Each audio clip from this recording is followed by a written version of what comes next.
বাতাস থেমে যাও।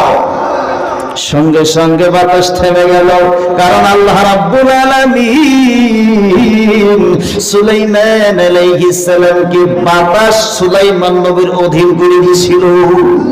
ও আমার বন্ধুগণ, সুলাইমান আলাইহিস সালাম বাতাসকে জিজ্ঞাসা করলেন, বাতাস রে, কেন এই বুড়ি মহিলার আটা তুমি উড়াইয়া নিয়ে গেছো?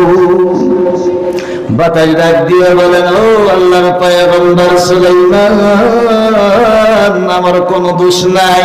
গভীর সমুদ্রের মাঝখানে হাজার হাজার মাল সামানা ভর্তি করে একটি জাহাজ ছিদ্র হয়ে গেছে, ছিদ্র দিয়ে পানি প্রবেশ করতেছে জাহাজের ভিতরে।